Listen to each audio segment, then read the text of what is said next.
Peloton, let's go. This holiday, with the right music and the right motivation from world-class instructors, we're going to pick it up a notch. It's the holiday season. You might just surprise yourself with what you're capable of.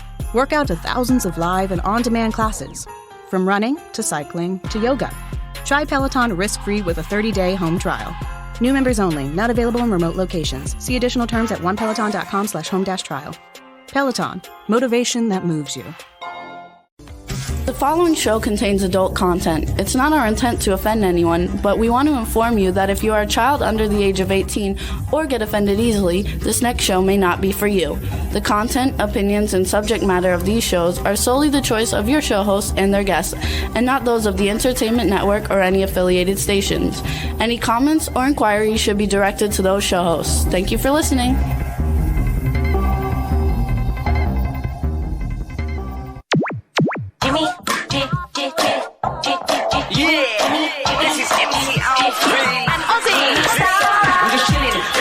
Sitting down and designing, why every man never thinking, what are we gonna be wearing? Yo, I'm a Liverpool MC, you can't test me, big up the girls inside the party, let's get down to crazy Jimmy, big up myself and known as Alfie, the one and only, the Turkish MC. Always love the clothes of Jimmy. Bitch, I'm your wanna be, Jimmy Star's new celebrity. We'll take you out. Hey ho, what's up everybody? Welcome to the Jimmy Star Show with Ron Russell, bringing you the good times in music, fashion, pop culture, and entertainment. We got a fun show for you guys today. We have Tamara Glynn. I mess it up every time. She told me it's all different ways. And we have Michael Shapiro from the band Reckless in Vegas, and he's a great musician.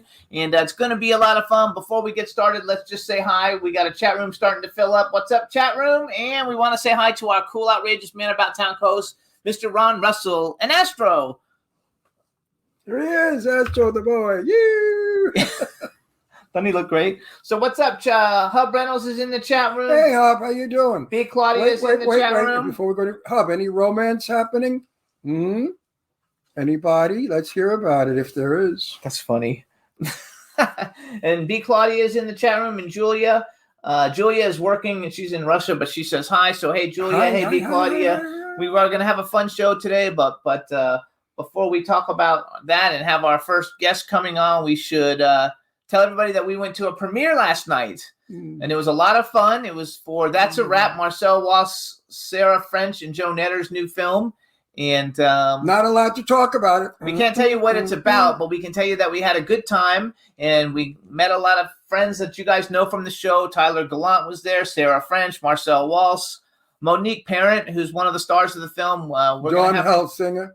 Donna Lee Heising. Donna Lee Heising. I work with her, and I love her to death, but I never get her name right.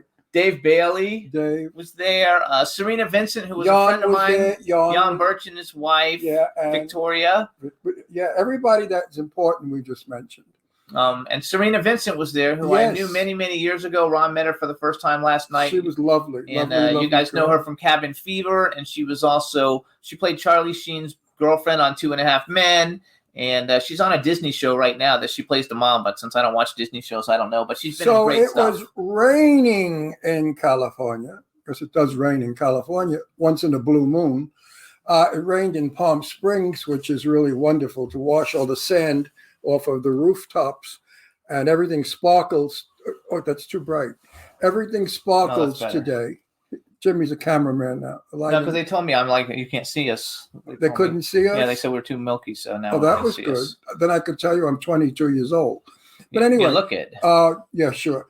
Driving in was murder. It's a 2-hour drive to Los Angeles from Palm Springs, and it was murder. Bumper to bumper traffic, because everybody was crashing into each other. People in California do not know how to drive in rain, because we never have rain. You see, when you come from the East Coast, you know that oil slick from the gas fumes coat the highway.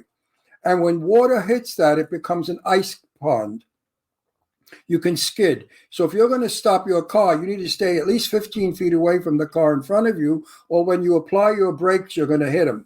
So they don't know that here. And they drive 1,000 miles an hour like lunatics, a little bit too much of the marijuana, and they're a little stoned. and they hit the brake and they start to spin around, and the front of their car doesn't hit the car in front of them. The back of their car hits. That's how they spin. So there were a multitude of accidents on the highway, which caused a major, major delay. All right, 2-second break. Everybody smile to the camera, Ron. There you go, V. Yay. So it was really hideous. But then when we got there, I was freezing my colognes off because we're not used to cold weather here. And it was really cold and rainy and damp. And Jimmy's knee was hurting from the dampness, as well as my body was just all my bones. And then we went into the theater, which was a lovely theater. And we saw all our nice friends and had a good time. And then got back in the car and drove back home in the rain. Yes, it was terrible. So it was really a very, very not the movie was great. The drive was terrible, but the friends were wonderful. Right. Oh, and I had a good time. Robert Donovan was in the film too, which we haven't had him on the show yet, but he's going to come on. Several of the people that were there we met that we knew already, but we're going to have him on the show now that we saw them. Yeah, it was a pretty packed group of actors who are worthwhile. Of course, there's always a couple of jerks in the room, but we avoid the jerks because we know that they're, gossip mongers, evil people who say terrible things about other people. So we avoid them. Absolutely. We're not interested in any of that trash. But it was fun. Because those people are hideous people anyway. They always wind up in the garbage pail. Absolutely. So it was fun. We had a good time. Sarah French looked, in seeing the film, the first time Sarah French comes on camera, on film, on screen, they do 2 close-ups of her. Oh my God, she's breathtakingly gorgeous. She's probably really is the most beautiful actress in Hollywood right now. She really is far more beautiful than any of the other beautiful girls. Sarah has a lovely nose, and everything is real. There's no plastic surgery there. She's a natural fabulous. Beauty. No. But I'm not allowed to talk about the movie because Sarah said, we're not released yet. The reason being, and I'll explain to you, if I talk about the movie and give away the plot, some person will write it down and immediately make a $2 movie out of it, and it spoils the original movie because the copycat gets out first. So that's why everybody in Hollywood is so paranoid about, do not speak about the plot of my movie. Do not tell anybody until we're released. Because once they're released, then the copycat doesn't have time enough to destroy it, to destroy the original. Plus, they don't want it to get spoiled before the distributors see Exactly. So Marcel also said to me, Ron, I know you're busting at the seams, but so I'm saying nothing except we had fun. I love the ending. There we go. I love the ending. Oh, who else was in it? Right, I can say this much. The film to me was very much like a lot of the films, but funny and written well, better than all of the other films. But the ending is what made the film terrific. Absolutely. We want to give a shout out to Hub Reynolds. He just said that he sold his farm. Oh, good for you, good for you, Hub. It was beautiful, and you put a lot of work into it. I hope you made a lot of money on it. And so good for you, Hub, and we're happy for you. Congratulations. So now where are you going to live? He doesn't know yet. So what are you, homeless? Well, he just sold it. He hasn't moved out yet. He just actually sold it. Any lovely women out there that are looking for a sexy, hunky guy, ask him to move in with you. You have to be rich. No poor women. We don't want poor women. If you're a woman around 50 and you're very rich and you want a good sleep-in partner, call Hub. He says he closes on December 9th. Good for you. God, congratulations, Hub. Merry Christmas. Happy New Year. That's right. And yes, it'll be a very Merry Christmas for you this year. All right. So because Hub has had some hard times, folks. Hub's fabulous. We love him. So I love him to death. So we want to thank everybody who's been tuning into the show every week. You can hear us on iHeartRadio, Apple Podcasts, iTunes, Spotify, Amazon Music, YouTube, Google Podcasts, Radio Public, TuneIn, Pandora, Amazon Prime, and SoundCloud. Those are the main ones. And then we're also on another 150 of them. But those are the ones everybody knows. Exactly. And we want to thank everybody for always tuning in and listening. We're having a good time. And we moved up on the rankings to be number 10 on the FeedSpot best celebrity interview shows in the world. We're number 10. So thank you all, because without you guys, we wouldn't be there. Well, now we're going to try for 9. That's right. Actually, I want to go for 1. Who's our competition? Oh, I don't know. I have to go back. They and have look to at be the bigger list. than us. Perez Hilton is one of the ones that's Who? big. Perez Hilton is bigger than us. Perez Hilton? That's that gay guy, right? Mm-hmm. With like 80 million followers in social that's media. because he's young and he's in with that club. Yeah, actually, people. we're the only ones that are old people. Old, yeah. No. Perez is in with the club people, so he's got a lot of young people that, most of our audiences are 30 and up.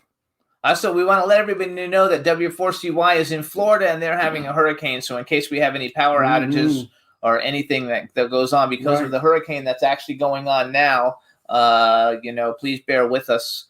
And hopefully that doesn't happen. And we had the side of that hurricane came into the Pacific, and it went up Mexico, and it came to us. And that's why yesterday we had this rain and terrible cold weather.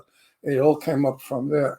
What's the hurricane's name? Do you know? I have no idea. Oh, I didn't even know there was one, so I didn't know that's the same one. I told you driving in. I know, but I didn't know that's the same one. That's like if it's hitting us, I don't know how it can hit Florida. Jimmy, learn your geography. I know, but hurricanes aren't 3,000 miles wide. No, but a hurricane can come up from our hurricane came from Africa.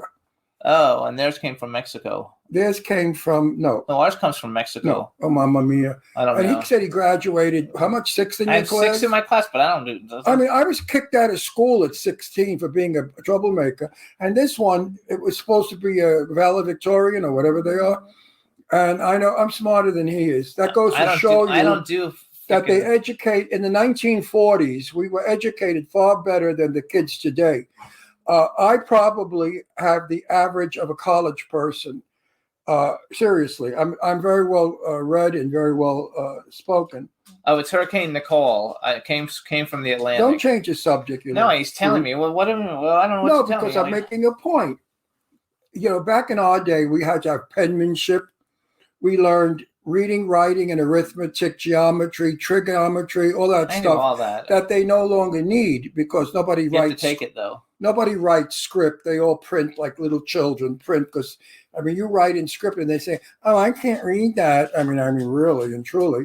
But we were very well educated in the 1940s and 50s. So I said that my intelligence level is college, even though I left school at 16. And I wasn't kicked out, folks. I quit. And my parents were very upset about it. And they said, why are you quitting high school? I said, because I want to go to dramatic school. I want to learn to be an actor. That's my thing, Ma. And my mother said, oh, my God, you're like me. When I was your age, I wanted to be an actress. And I made a few silent movies. And your grandfather stopped it and blah, blah. I said, oh, shut up. That's your story. That's not mine. And then my mother concluded with, oh, sure, Hollywood's just waiting for you. Well, I'm here. Actually, too, a lot of people are in Florida, so we wish everybody in Florida safe because we have a ton of friends in Florida. Yeah, it's not a great hurricane. It's probably more of a storm than it is a hurricane. But they call it a hurricane. Yeah, well, anything that's a 1 is a hurricane. But, below 1 is a storm. Right, tropical storm. Tropical storm, yeah. I think Florida has had it. Poor Florida. For this season with hurricanes. Hopefully. I used to love them when I lived in Florida and a hurricane was coming. I loved it. I put my trench coat on and a big floppy hat, and I'd go out and I'd walk, and the palm trees would be hitting me, and garbage pails flew by my eyes. I found it exciting. No, that's not exciting. But I've been through many of them. Yeah, I've been through earthquakes here. I don't care for earthquakes. I would take a hurricane over an earthquake. Earthquakes really are frightening.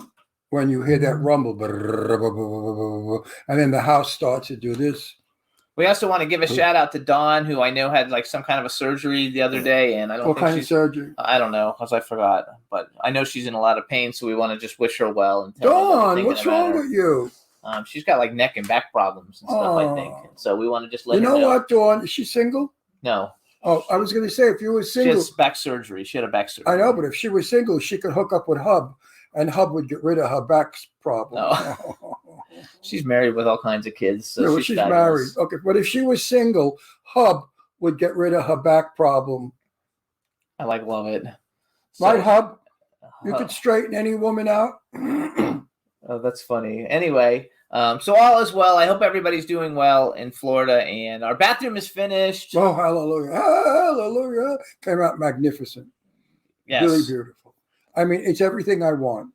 We have the wonderful place to sit in the middle of the bathroom so I could sit like a gentleman to put on my socks and my shoes, the sinks and the clothes. It's just wonderful. There's no more running, scuttering back and forth. Like, where's my shirt? Where's my pants? Quick, I got to blow my hair. Oh, hair, by the way, look at my hair. This is what's called hurricane hair. No, really. I swear to you, rainwater is the best water for your hair. After your hair is wet from the rain, it is so soft, not manageable. But it's so, look at my hair, it's so soft. And this is all because of the rain. The raindrops keep falling on my hair. Okay, so I need a haircut also. What we're gonna do now, you guys, is we're gonna bring on our first guest. Yay! And hopefully hear well. And I'm super excited to have her. Meanwhile, I want to say something about yesterday. We had the best pizza in the world.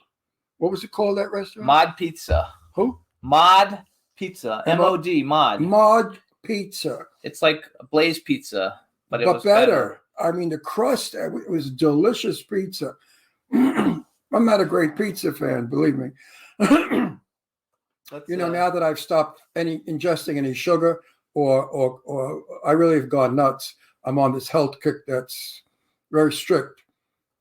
No fatty stuff, no garbage, no poisons, no artificial preserves, none of that shit. I'm on a truly no sugar, natural food kick. There you go. All right, we're going to bring in our first guest. A minute. So if I get thin, don't think I have some kind of a disease and I'm dying. It's because of the diet that I'm on. Okay, let's bring in our first guest. Go ahead, Juan. Hey! Hey, how are you? Oh my God, I'm great. How are you? I'm fantastic, and I just want to say thank you guys so much for having me on your show.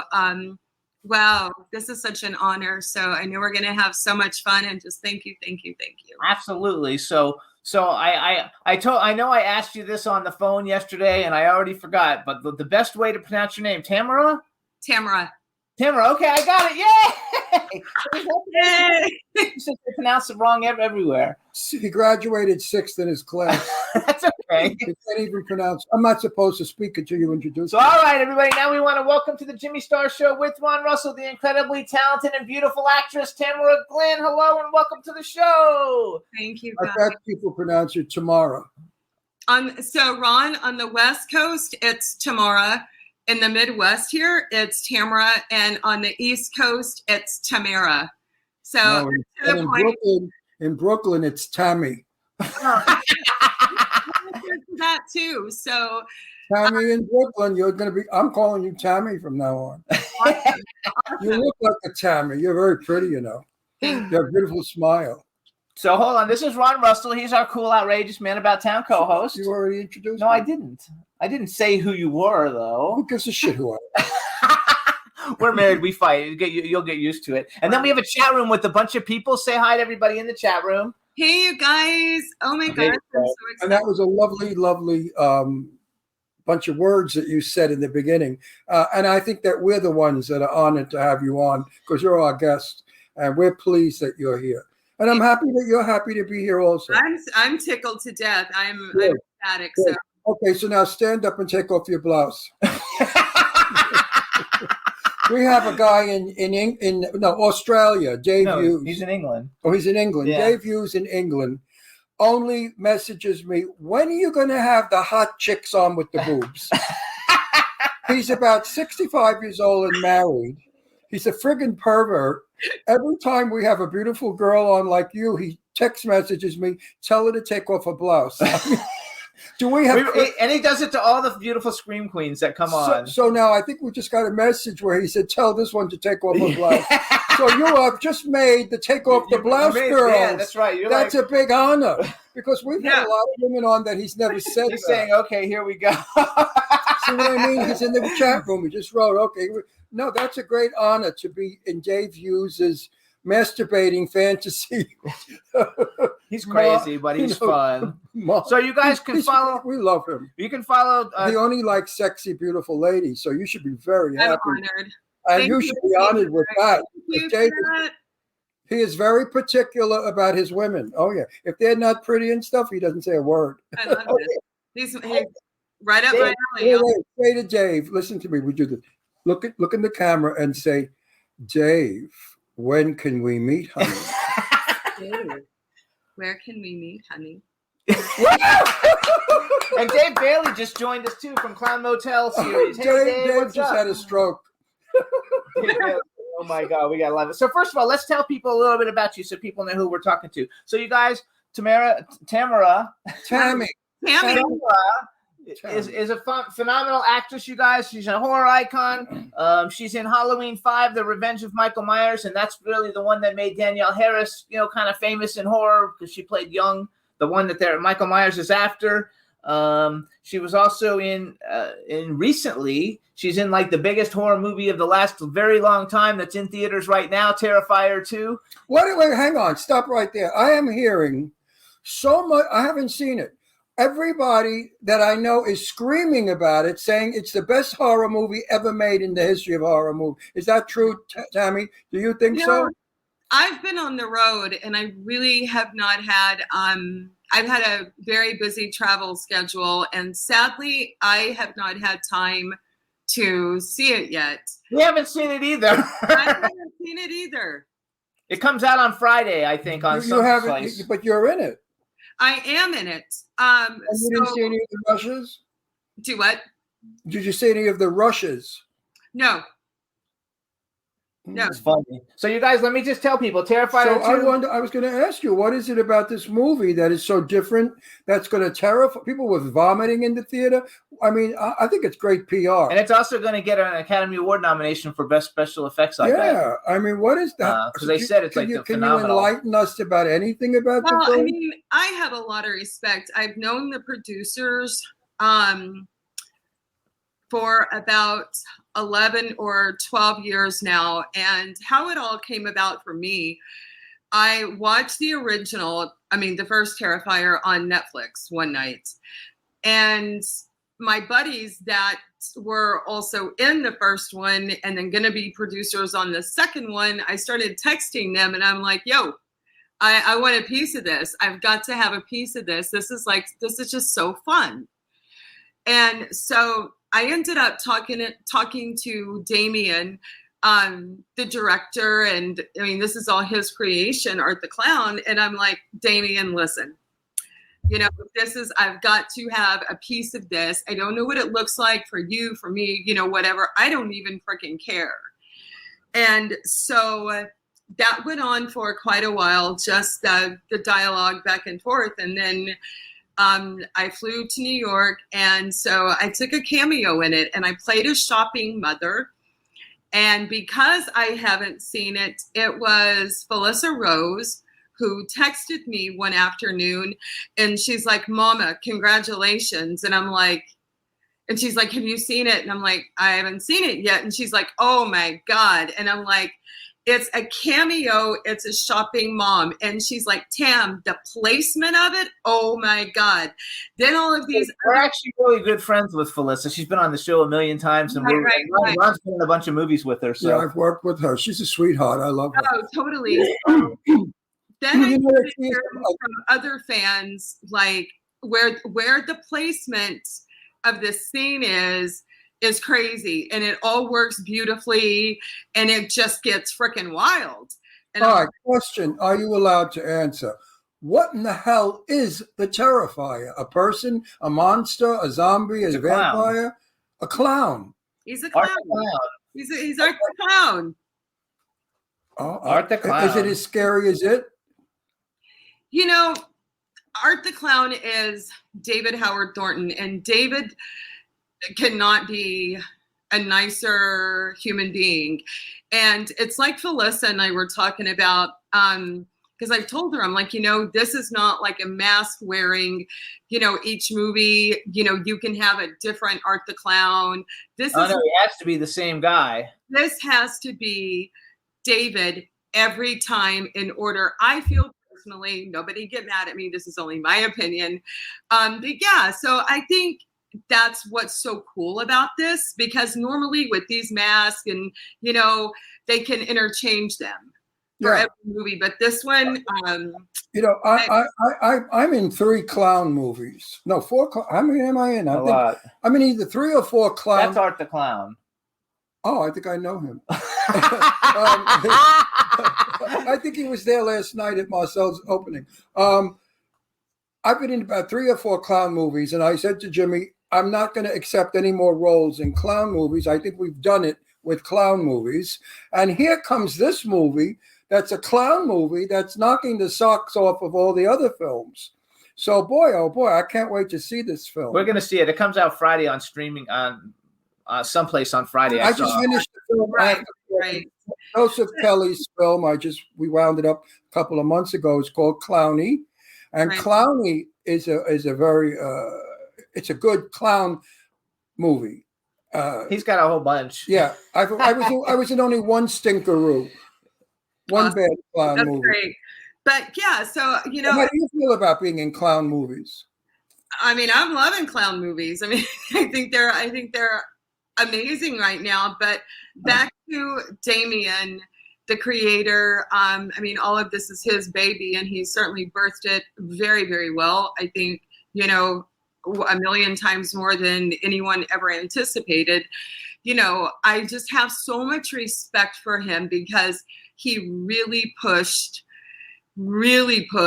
took every risk out there cinematically, and it worked.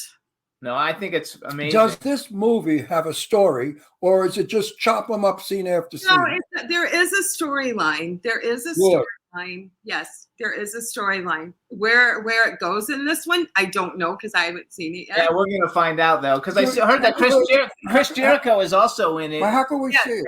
It hasn't come out yet. It's only unless you go to the movie theater. It's in the movie theaters. I don't go to movie theaters. I know. So, well, it comes out Friday on streaming, though. And then I used to go to them in L.A., you know, the private screenings. Right. Of course, they were nice rooms with nice people, comfortable seats. Now you go to the movie theater, people are eating, talking, banging your seat. Rude.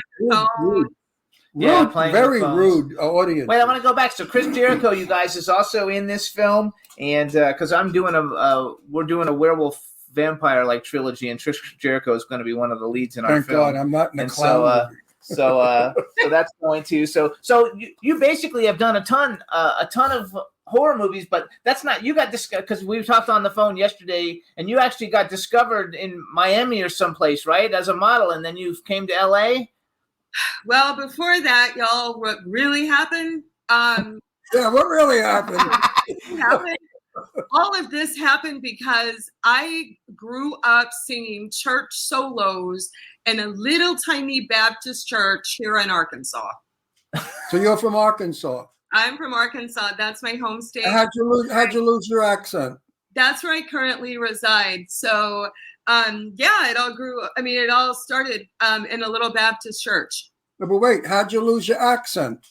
You don't sound like you're from Arkansas. I had to go to a speech coach prior to moving to Los Angeles when I was 12 years old. It was suggested to me to go lose my Brooklyn accent. And I said, oh, really? Then I'll never work again. Yeah. They only hire me because of my real, true Brooklyn accent. It's not a fake one. This is the real McCoy. So wait, you went to LA though young, right? You were pretty young when you went to LA. I didn't finish. Oh. So if you had to play a girl from Arkansas, can you bring the accent back? Absolutely. Let me hear some of it. But, well, y'all, what do you think of those Pastor drawers over there? Tammy, that makes you adorable. You are so adorable. With dinner, y'all. Turn them damn lights out. Oh, they have to turn them damn lights out. They have to cast you as a girl from Arkansas. You are I would so love to play something that was, you know, that where I could fully utilize. And I'm going into a movie in New York on this coming Saturday, and I'm so thankful I get to use my accent. Yeah, she's going to be in a movie. She's flying to New York for a movie this weekend, and she's going to use her accent. Oh, good. I'm glad because you Yeah. It makes you very, very adorable. You're sophisticated when you speak proper English, but when you have the accent, you're adorable. Question now, and I don't care if you like it or not, I'm going to ask it. Gay, straight, married, single, children, what do you got?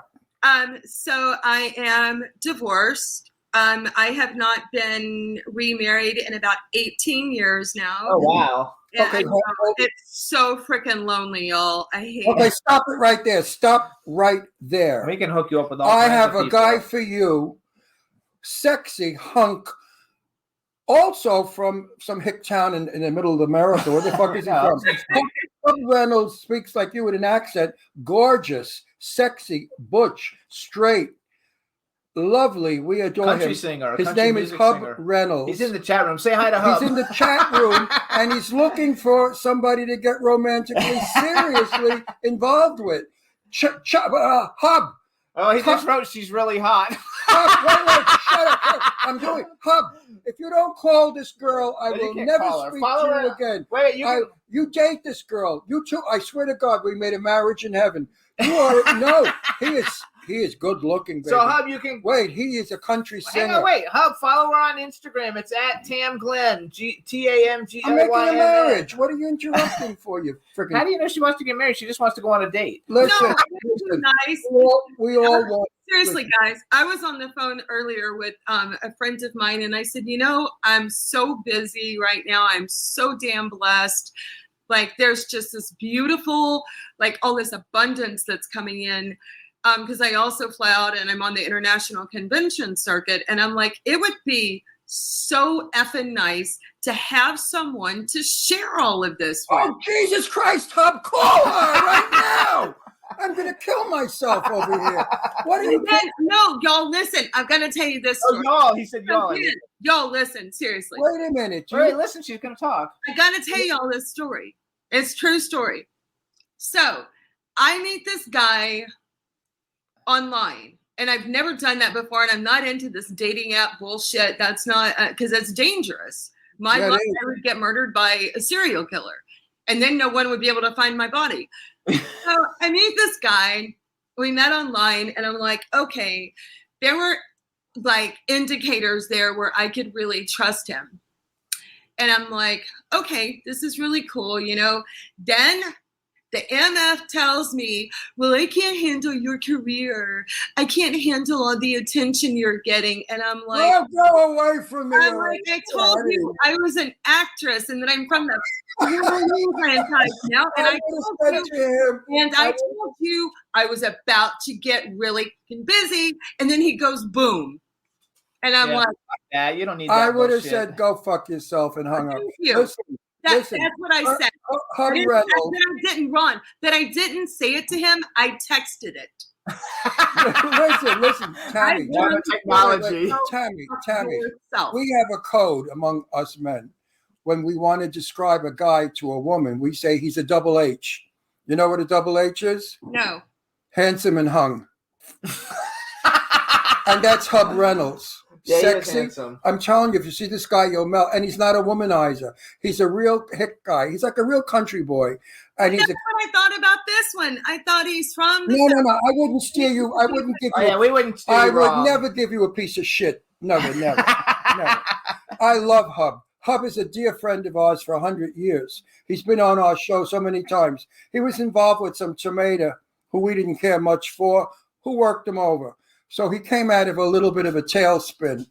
He really needs to meet. I swear to God, I'm not making a joke of this. Tammy, I would love for you and Hub to hook up just for a date. He is so handsome. He's a country singer. He can sing to you how much I love you, baby. I mean, how romantic can you get? Now, he lives he just sold his house in Georgia. And Hub is in the chat room. Hub, where are you moving? He says show where her do you my live? pic, but I don't have a pic. Tammy, where do you live? Arkansas. I live in Northwest Arkansas. Hub, how far are you from Arkansas? Fucking long way. Georgia to Arkansas? No, it's not that far. By plane, it's about an hour and 20 minutes. Oh, that's nothing. Hub, go to Arkansas, take this lovely girl to dinner, and then call me up and say, Ron, thank you for the marriage. Anyway, let's move on. I'm serious. You got to see what he looks like. He's really handsome. So wait, I'm going to brag for you a little bit so people even know a little bit more about you. So some of the TV shows, besides all the horror movies, which we're going to go back and talk about, and a movie called Daddy and Them that I haven't seen, but I love all the people in it. You guys, she was on Knots Landing, which we just had not too long ago. We love Who did we have? Donna. We had Donna Mills on a couple of weeks ago. You love Donna Mills. She was my idol, and I love her. No, back in the day. So, and I know this because, long story short, my mom was the executive assistant for Michael Mann, and my mom also worked for like MCA Records and all of this. But there was a time when Donna put out this. It was a VHS. And it was called, the title of it was The Eyes Have It, because it was a tutorial on how to do beautiful eyes. Famous for that. And I had that VHS. Donna was my hero. She was such a great guest. And she's 82 years old. She's exactly my age because I'm 82. Ooh. And she's 82. And she looks smoking hot. She brought me back to the day of when women were stunning, classy, well-spoken, elegant, and sophisticated. And I just sat there looking at her and I said, here's my contemporary. Boy, have we lost a lot over the years. She's stunningly beautiful, you know. So I have to tell you, one of our friends, 82. One of our friends who's an author, one of our neighbors, Ryan Field, is in the chat room, and he says hello. And also the fact that your nails were just in front of the screen, and he says this is off topic, but great manicure. Ryan Field is my very good friend, and he has written over 150 books. Gay men lover books, I guess. Gay erotic books. So if you want to pick up an erotic book, get a Ryan Field book. That's absolutely. Ryan's coming on our show in a couple of weeks, so he'll tell you all about his work. So He's you a guys, wonderful friend. You can see Tamara in Knots Landing, Growing Pains, Miami Vice, Life on the Flip Side, Brand New Life, Nightmare on Elm Street, the television series, Rags to Riches. I wrote too, like there's some kind of a thing, and I couldn't find anything on it, but you're in like a TV series called Boca. We're from Boca. We lived in Boca Witches. Yeah, it's still going. It's still tied up in post-production right now. Boca Bitches or Witches? No, Witches. Boca Witches. I wrote a play called Boca Bitches, and the whole play is about women of Boca. It went up. It did very well not Broadway, but off of whatever. And that's interesting. So it's a great town to write about. A lot of characters there. Oh, wait. So you have another film that just came out, I think, Friday the 13th, Vengeance Part 2, which is a fan film, right? It was a fan film, but it was a heavily stacked fan film. What does that mean, fan Well, I mean, so the cast consisted of C.J. Graham, Tommy McLaughlin, Darcy DeMoss, one of my best friends, Richie Ramone, myself.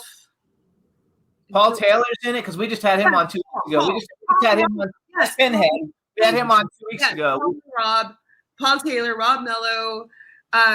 Jason Brooks. It was Jason's project. And in fact, back a few months ago, we were all up in Seattle for the premiere. So we're all so excited about it. It's picking up so many awards. So many laurels for, international film festivals. So we're all really proud. And it's on YouTube, you guys. It's free. We do recommend you be, a little older, 18, 16, whatever. A little older. I'll watch it. So a little older. It's got some boobs in it. It's got some sex or violence in it. So you have Not mine. The film we saw last night, which I'm not allowed to speak of, had one of the gals in the shower totally naked from head to toe, and the camera wasn't shy. And I thought to myself, I have never really seen this in a film as detailed, let's say. And I just thought of all the gay guys I know that are throwing up. She had like a landing strip. When they look at this naked woman, they go, oh, really? And I'm thinking of all the straight guys that now have stiffs in their pants, because it was a very sexy scene. She was quite endowed. She had lovely bosoms, and she's a beautiful girl. So I thought to myself, okay, back in 1955, in the movies, they used to put a flower if the décolletage was showing. Right. Cleavage was Jane Russell, my buddy, my best friend, who I love, she used to tell me that all the time.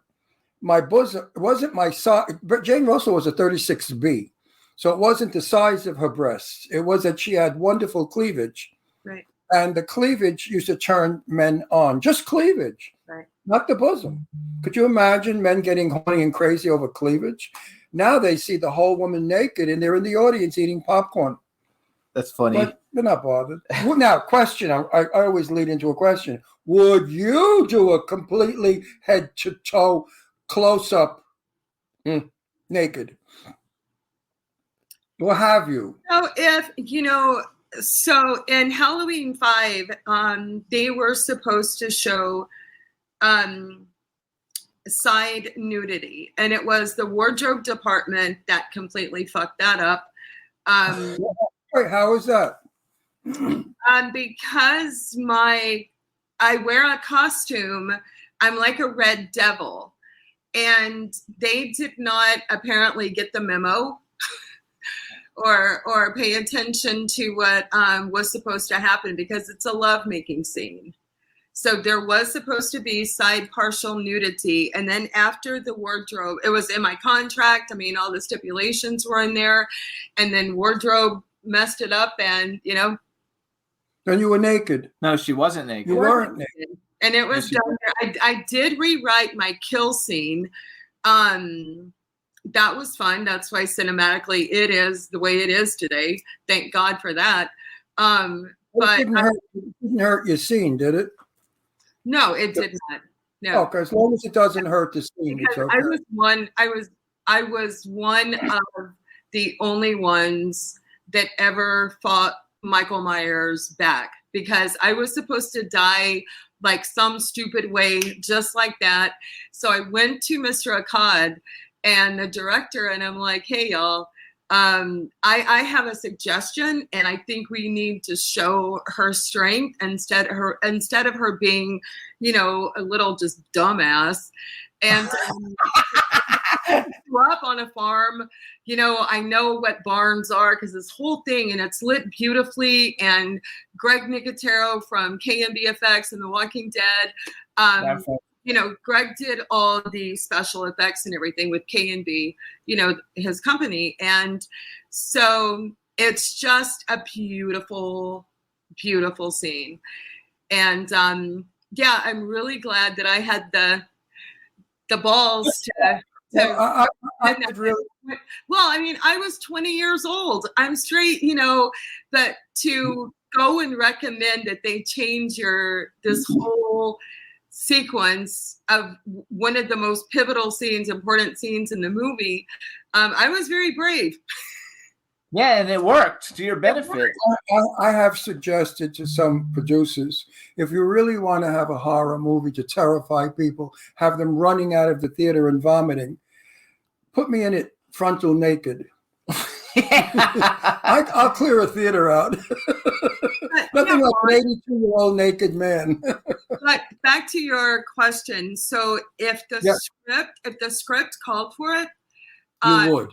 If it was very tasteful, yes. I would be happy, and that would be very liberating. I'm very proud of my body and my frame. So I would be very happy to celebrate my body. I mean, why not? Well, if they, for some reason, needed an 82-year-old man in a hospital, half dead, and they hired me for frontal nudity, I'd say no, because I have 2 daughters, and I really wouldn't want my daughters to see me naked, and the world. For $1 million, I would be naked. I would do performances. I would do anything. I would fuck myself for $1 million. How's that? You know what? When you are my age and you've been in this business, you get paid extra, for nudity. Oh, Dave Bailey said he's going to add that in Cloud Motel 3. Dave, I'll kill you. Listen, Tammy, you get paid extra for nudity. I want everybody out there to know that these actresses are not used and abused. They are taken care of financially for performing naked. And the contracts are, there's so much that just goes into the contractual side of doing anything. I don't think a lot of people understand that, but they are very, very strict. So I think I'd like to work with you. I think in a comedy, I'd love to work with her in a comedy. I think we could bang off each other really funny. I think you and I could have a good rapport. Oh, I think so too. So wait, I want to go back. So you do a good comedy, right? I'm sure in fact, I've got one coming out in 2023. That stars myself and Pandora. Pandora's Box. Yes.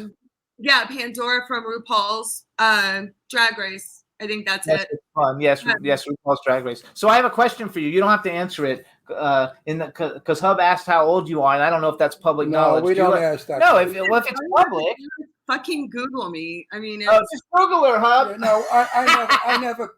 That's one. I know. I'll ask how deep is your valley, but I'll never say how old are you. Okay, so I want to talk. So first of all, because one of the things I think is so cool, it looks like Terrifier is going to turn into like a franchise, and it's going to become an iconic franchise.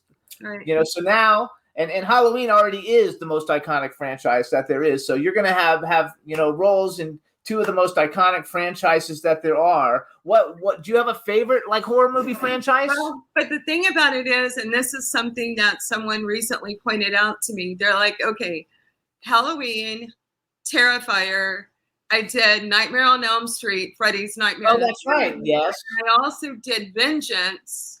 Vengeance is a high caliber Friday the 13th. Friday the 13th, yes. So now I can say that I've officially breathed in some way, shape, form, whatever. In some capacity, I've been a part of. Except for Hellraiser, then, because Hellraiser to me is the only other good. Yeah, Hellraiser, We have to get you into the Hellraiser one. It's safe to say that you are a icon in the horror film business. I don't like that word. Well, I think you have a lot of credit there. I hate that word. I'm not. I don't think I'm icon. I'm legend. I'm my son's mother, and I am a working actress. Good. That's good though. That's why people like you so much though, because you're not a snotty piece of shit. Sometimes the title icon fits. And when let's not say no. When you work in as many films as you've worked in, you become an icon. You really do, because you have. I bet you if you went to a table signing, the line would be around the block. She goes all the time, right? When you're signing photos at a table. That's hit and miss, and it totally depends upon the demographic. So. Y'all, I'm just grateful. Like I said, I'm just Tammy from Arkansas, and my grandparents were in the cattle business, and I mean. Oh well, do you watch Yellowstone? I do. It's a fucking great. I love that show. Love Yellowstone. Yeah, that's kind of like you. I am a 64-year in the business overnight sensation. There you go. Took me 64. Right, Ron. It took me 64 years of film, television, and theater to get to do what I'm doing today. So I think that the word icon should be applied to a lot of people. It's taken me 33 years. I did my first national commercial. You're an icon. You're an icon. Wait, you did your first national commercial when? I did my first national commercial when I was like 12 or 13. And it was back for, do y'all remember Gloria Vanderbilt jeans? The GV? Yes. Absolutely. So that's how old I am. That was a big deal, though. Gloria Vanderbilt back then was like it was the jean that fit everybody's body. Yes. Any body shape. Gloria Vanderbilt back then was a badass. Yeah. Of course, she was the first one to put an elastic in a jean. So the jean contoured to your body. She was quite a lady, Vanderbilt. I didn't meet her, but I was at a party when I lived in New York, and she was there. I thought that she was the ugliest, most beautiful woman I have ever seen, if you understand that. Right. She looks like a man. She's handsome. She's beautiful. I was mesmerized by her, and I was a little intimidated too, because she sort of was a bit standoffish. But I looked at her and I thought, my God, what an interesting looking woman. Right. Just stunningly interesting. So different with that weird haircut and her eyebrows and her makeup and her facial expression. That was a big deal, though. That was a national commercial, right? Mhm. That had to be national if it's Gloria Yeah, Vanderbilt. and then it was even That was a cooler. national commercial. But it was cooler finding out, like, all these years later, that Anderson Cooper, It's her son. Right. Cooper, right. I love Anderson Cooper. I mean, I think he's just such an attractive, Oh, yeah. intelligent. Oh, yeah. Sophisticated. Love him. So His mother was like that also. She was very, but by the way, she was not a little woman. Gloria Vanderbilt was a statuesque woman. Oh. She was tall and broad and Right. big. You know. So you did another movie. It's called Daddy and Them. What kind of movie was it? So that was about an Arkansas family. It was just a bunch of hick stuff from around here. And I think I was the only person that wasn't like a huge star in it. It was really Let me tell everybody who was in this film. Billy Bob Thornton, Laura Dern, Diane Ladd, Kelly Preston, Tuesday Night, who we actually know, Ben Affleck, Andy Griffith, and Jamie Lee Curtis. I mean, those are like all like household names. I don't know if they were then, but most of them probably were. Yeah, they Definitely Griffith was. Tuesday Night, we met at a bunch of events here in LA. And Billy Bob Thornton is nice. I met him with Angelina Jolie in the drugstore. And because Angelina Jolie, who was Angie Voight, grew up in my house in Beverly Hills. I used to give her peanut butter and jelly sandwiches. She and my daughter Deirdre went to school together. They're friends. And Billy Bob was sweet. And I said to Angie, how come you never see, and I mentioned the girl's name who was one of the friends. She was your best friend. And Angie pointed to Billy Bob and she said, no, he's my best friend. And I thought that was romantic. I want to hear a crazy story that I've never shared with, I don't think, anyone. Okay, good. We like that. It's about Billy. Okay. So when I was about 6 or 7 years old, my mom, no, I was older than that. I'm so sorry. I was about 10 because my mom picked me up from school one day. And so I get in the car and she's like, how was your day at school? And I'm like, it was great, Mom. What do you want me to say? And she's like, I'm even surprised that she fucking told me this. She said, I went to a psychic today. And I'm like, oh my God, what the hell is like wrong with you? You went to a psychic. My mom, the space cadet, because what the hell is going on here? So fast forward, long story short, that was Billy's mom. That was yeah. Oh, the psychic was Billy's mom? Yeah. Oh my God, that's funny. Because Jay I met Sylvester Stallone's mother at a cocktail party here in LA. And we got to be chummy and talking. We had a lot of fun. And she said to me, pull down your pants. And I said, why? She said, I want to read your ass. I said, what? She said, yeah, I read asses. She's a psychic. And I'm serious. I'm not lying. She reads people's asses. So her son was there, Sylvester's brother. And he looked at me, Frank, and he looked at me and he said, oh, you don't really have to do it. I said, well, I had no intention of doing it. At a cocktail party, lowering my slacks so she could read my ass. But she was a riot. Oh, she was way out. Sylvester Stallone's mom. I loved her. She was crazy. So Billy's mom and my mom they became like best friends. So Virginia, Billy's mom, she became like, I don't know, in a sense, like an adopted mother to me. So you were always around Billy Bob Thornton. He was very nice. He was very friendly. He was extremely nice. I liked him. Yeah. Okay, so here's something I like to ask actors and actresses. And it's a two-part question. Number one, male and female actor on a bucket list of somebody who you would like to work with. And part two of it is, if you could have been in any movie ever made. Peloton, let's go. This holiday, with the right music and the right motivation from world-class instructors. We're going to pick it up a notch. It's the holiday season. You might just surprise yourself with what you're capable of. Work out to thousands of live and on-demand classes, from running to cycling to yoga. Try Peloton risk-free with a 30-day home trial. New members only, not available in remote locations. See additional terms at onepeloton.com/home-trial. Peloton, motivation that moves you. History, what movie would you have liked to have been in? Jeez. What movie? No, she said she was like, no, more like. What, Jimmy? He loves to throw that at people. I know, but I love it. You can have more than one if you have a few, but you have to have a male and a female actor that you think, oh my Right. God, I would love to work with these people. You know, I'm going to have to say the male would be Robert Redford. Okay, I like that one. I love Robert Me too. Redford. And I'd like to have sex with him, not even work with him, just have sex with him. Me too. I don't need to work with him. and female-wise, you know, I'm going to have to say someone like a Meryl Streep or like a Barbara Streisand. Barbara Streisand. I like that better than Meryl Streep. Okay, and then what about, and what movie, like do you have a favorite movie that you like, a go-to movie, like if you want to just see something that makes you happy or when you're in a bad mood or something, do you have a go-to movie?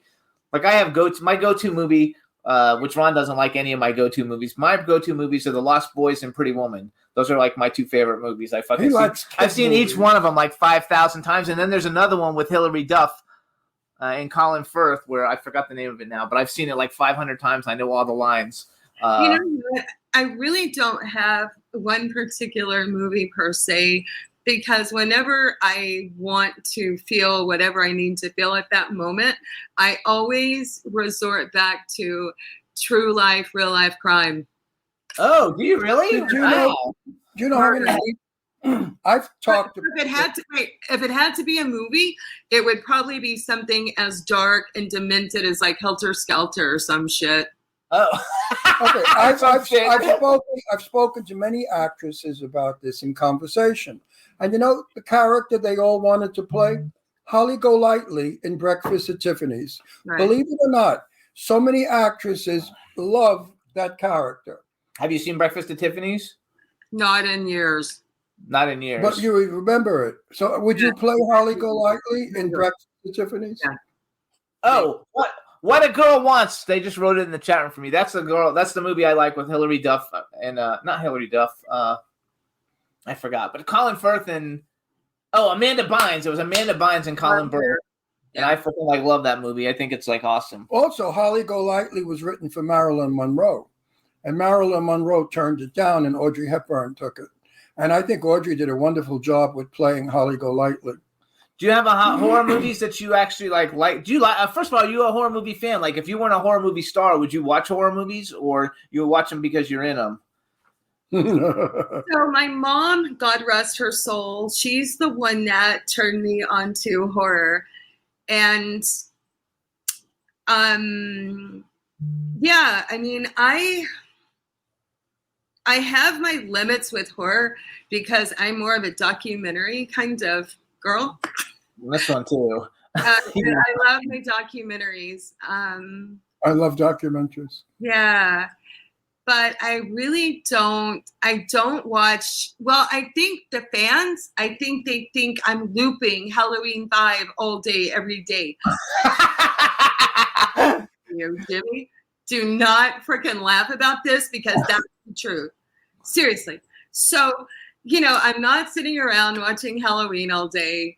I'm very grateful for that amazing movie franchise, but I just, but I've done so much work in this genre now. Like next year, I've got this other movie coming out called Ouija, A New Beginning. I've got and I do a ton of horror work, but as far as really watching them, I tend to go, there's a lot of independents that I watch, but I also go and look at the difference and try to understand the balance between all the studio shit as opposed to the good independent stuff. That's funny because the Ouija one, I remember on IMDb, Alyssa Dowling is in that, and she's a good friend of ours. Her and her husband are good friends of ours. She is a great friend of mine. Yeah, she's phenomenal. We love her. Yeah, we love her. She's one of our favorites. In fact, I was on the phone with her earlier. So, yes. Oh, next Yes. time you talk to her, tell her Jimmy and Ron send her the best because we love her. Yes, I was so happy when I got the call to see if I was interested in doing Ouija. They told me she was in it, and she is one actress that Alyssa was literally on my bucket list to work with. There you go. She's a fine I've actress. got to work with her. I've got to work with her. And we had the best time on set up in Seattle. And she is just such a sweetheart. I love her. Absolutely. She's so talented. She's beautiful. I love her and her entire family. Fucking amazing. We don't see that now. They don't live in California anymore. We don't see her. Yeah. Every time we would go Where to are an they event. living now? They live in Florida. Yeah. Oh, right, they moved to Florida, right? So I think it's terrific. She's a sweetie. And yes, she's very liked by everybody in the business. It's so important to be liked by your fellow workers. That's why you must never talk bad about another fellow worker, because you think you're doing damage to the person you're talking bad about. No, you're doing damage to yourself, because then we know that you're a big mouth troublemaker and we avoid you. Whereas Alyssa is an angel. Nobody could say an unkind You can't word say anything bad about her. Not an unkind word. And actually, I've never heard anything. Well, Felissa, Yeah, I think everybody loves also is a Felissa, sweetheart. Sarah French is an angel. Do you know Sarah French? I don't. Oh, she's wonderful. If We'll you have know to her. get you in some of those. She is the most gorgeous blonde in the world. Who doesn't know it? She doesn't act it or show it. She's just a regular little girl. She's a hick. That's funny. She comes from up north somewhere in Norway. I don't know where the hell she's from, but she lived on Minnesota. She lived on a farm. Oh. Dave Bailey's in the chat room, and he said he was just talking to Alyssa and Eddie this morning. And we love Alyssa. Dave, say hi to her for us. Yeah, that's right. Everybody say hi to Alyssa for us. But, so Sarah French was raised on a farm, and it shows in her work. Right. Because there's nothing more obnoxious than a sexy, beautiful blonde who knows it. You want to smack her. But when Sarah works, you want to hug her. That's like why I call you Tammy. There's two yous.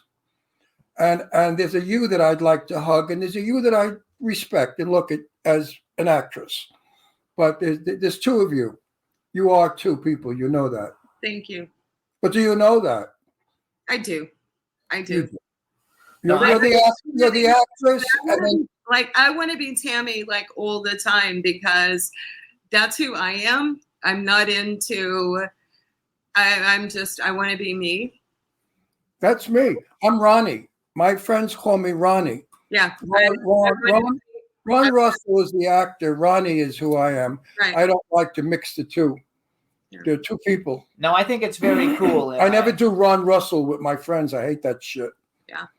You know, I always go looking for people to come on the show, you know, and people who I think will be a good fit for the show and that have, you know, the same type of audience that we have, you know, because our audience basically likes cool people, just cool people. They like, you know, actors and actresses and musicians who are cool. And so when I saw you on Facebook, I was like, oh my gosh, you know, I have to become friends and invite her on the show. Oh, I'm glad you did. And so I'm super excited to meet you because now I can put you on my list because I produce a lot of movies of actresses, you know, that I know. And I think a lot of people would like to work with you because I think you have, besides the fact that you're really talented, I think you have a great personality and people will want to work with you. And I've never heard anything bad about you. And I've known who you are for, you know, very many, many, many years. And I've never heard anybody say anything but good things, which because is terrific. There's no room in our business for prima donnas or people who make trouble on the set or people who think who the fuck they are. I mean, get over it. You know, nobody's a great actor or a great actress. As they say, you know, they'll tell you, I'm a great actor, and they're really not. Let the audiences say it, not you. You know, and I think, and I'm glad that you're bringing that up because there's so much smoke and mirrors when it comes to Facebook and all of everything social media encompassas. And, you know, and they really have no right to do it. No, we go, you know, whether it be Felissa, Alyssa, Sarah, myself, you know, whoever it is, you know, this is just, there's a lot more. This is a process. And, you know, there's a lot of people that go out there and they're tooting their own horns and they're making themselves to be like these mega stars. Mega. Super. And I'm like, wow. And just, when I was talking to Alyssa earlier, I was talking to her about, trying to get my energy back up from having COVID, trying to stay healthy because I've been out like. Don't eat sugar. Well, I mean, no, and I don't, because I'm more of a keto kind of girl. But Good. But when you're traveling as much as, because I'm going on, when I go to New York this weekend, that is my eighth consecutive weekend to travel. And so, with flight delays, with everything there's so many layers and elements and dynamics to this industry. And I just wish people would give us like some credit, because I know they don't understand, but we go through, this shit's not easy. No. Listen, I love the way you said that. I was friends with Betty Davis, the real Betty Davis. Oh, yeah, years ago. And I said to Betty something referring to about her being a star. And she looked at me, she said, Ron, I'm just a girl that works in a factory. Right. And that's what Betty Davis thought of the studio. It's a factory. It smells, it's cold, it's dank, it's ugly, it's dirty, it's all broken. The toilets are hideous. I mean, so Betty Davis just felt, I'm a working girl in a factory. That's how wonderful she was. Right. Betty never blew her own horn. And if you did, she would walk away from you. She had no tolerance for anybody that thought they were better than she. That's why she hated Joan Crawford so much, because Joan Crawford loved herself. Betty Davis loved herself. I've been on, it only happened to me one time when some of the crew tried to break me. Try to break you? Break. Talking about just try and like throw me off my character and get in my eye. Why? Why would anyone do such a thing? Why would anyone waste their fucking time trying to? Why would anyone do that? But there's just a lot out there that that we. The crew? Yeah. A fellow actor or the crew? Crew. The crew. Try to throw you, or I don't believe that. Why on earth would they want to do that?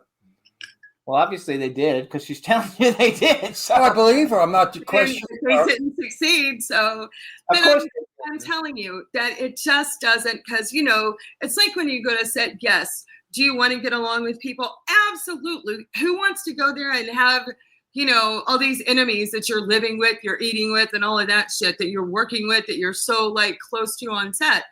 So, like I said, there's just, and now, I mean, I've even had to learn, what to watch out for. Yes, absolutely. Yeah, and I've really had to kind of tighten my own reins up to try and avoid any possible anything. So remember one thing, Tammy. If you weren't there, they would not be working. So it's because you're there that they're working, and they should be grateful for that, not try to hurt your performance because it hurts the film. No, that's the one thing about Joan Crawford, since I brought her name up. I've never met Joan Crawford, but I've heard her stories. She loved her crew. Right. She would sit and play cards with them. She hung out. She was smart. She knew that the lighting and cameraman would be kind to her if they did it. They make you look good. You want to be friends. You must never fight with your DP or your director, because it's foolish. You'll only wind up the loser. Yeah. And, there are so many egos in this business, mentally ill people who are schizophrenic paranoia. No, there really are. They think you're talking about them, or you're saying bad things about them, or you're trying to physically. They're paranoid. Yeah. They're nuts. They're totally crazy people. If you post something on social media, you're getting text and they're blowing up your messenger. Why are you talking about me? I'm like, I don't even remember who you are. I often write, if I get that you're talking about me, I write back, well, if the shoe fits, wear it. I write. I've gotten to the point, I'm too old. I'm not playing a fucking game. I work my ass off. I'm my son's mom. I have a beautiful daughter-in-law. Your son is a man. I'm grounded, and I'm just gonna be me. I mean, if you want to call me a hick from Arkansas or a redneck, I love it. That's the part of you I love. I think that's so appealing. I think that's so what appealing. I love about you. Yeah. I mean, I just don't play the fucking game. I mean, no, when you're proper, you're another actress. But when you do the hick from Arkansas, you are adorable. I would love to see you in a film doing that. What's just doing this weekend? Rather than doing the other, because there's such a charm about it. There's such a love and a warmth about it. That's like Sherry Davis. Sherry Davis is from Texas. Right. And when she's on screen, she's not. But when in person, she's a real shit kicking gal. And that's what I like most about her. Right. Yes, fabulous. All right, so you guys fought because we have another guest that we have to get to. We love you. You're a great guest. You really are. You're terrific. So you guys follow Tamara Glynn. Her Instagram is TAMGLYNN. Go on YouTube, you guys, and watch Friday the 13th Vengeance 2 Bloodlines. It's on YouTube. Check out Terrifier 2. Congratulations on all your success. We'll definitely stay in touch. And if you ever have anything big to promote, let us know. We'll bring you back. But thank you so much for coming on the show. And my final word is you are an icon. Yes. That's it. No more talk. No more conversation. Thank you so much. Bye-bye, honey. Bye. God bless Bye. You. Bye. Bye, everybody. Bye. What a lovely girl. So I'd love to work with her. She'd be a lot of fun to work with. So you guys, we're going to take a quick music break. We're going to play the Nicotine Dolls, What Makes You Sad. And then we're going to come back with our next guest, Michael Shapiro from Reckless in Vegas. With my hair like this, all I need to do is put on tits and I can do dread. Fine. All right, everybody. I look like a woman. Come on, we got to go. Check out Nicotine Dolls, everybody. We'll be right back with our next guest.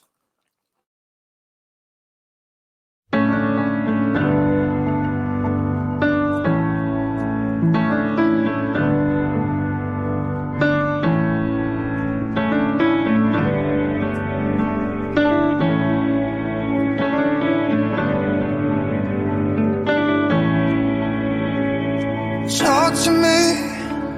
She wants to know what's soft inside that's tearing me up into the pieces on the floor, you see. I don't have an answer for you now. Stick around, I'll find a reason. Tell me what makes you sad. Tell me what makes you sad. You said tell me what makes you sad. Oh, tell me what makes you sad. Every breath and stubborn word that's falling out of me, it's like a hammer to the knees of who I want to be. Somebody who's easy to be around. My adjective is overwhelming. Tell me what makes you sad. Tell me what makes you sad. You should tell me what makes you sad. Oh, tell me what makes I said, well, it's more than you know. It's more than you know. It's more than you know. It's more than you. If I say too much, you'll realize you made a choice and loving me you regret. You run away from the falling house into another person's arms. Straight into stronger hearts. Wouldn't break your heart. If I was you, I'd fall apart. Next to this bleeding, bruising heart. On a wall in a room, no one wants to walk in. You leave me hanging it open. Tell me what makes you sad. Tell me what makes you sad. You said, tell me what makes you sad. Oh, tell me what makes. I said, well, it's more than you know. It's more than you know. Oh, it's more than you know.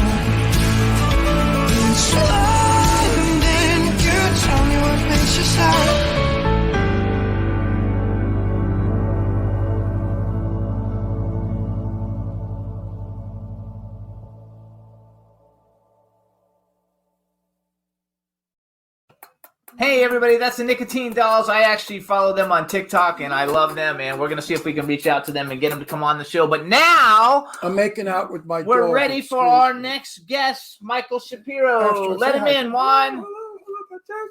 Hey, ho, what's up? Am I in? Yeah, hi, how are you? Can you hear us? All right. Hey, let's get it. Hallelujah. Hallelujah. By the way, I just want to say I'm a terrific actor. I just put it in there, huh? I'm a really good actor. I want you to know I'm like one of the best actors on the planet.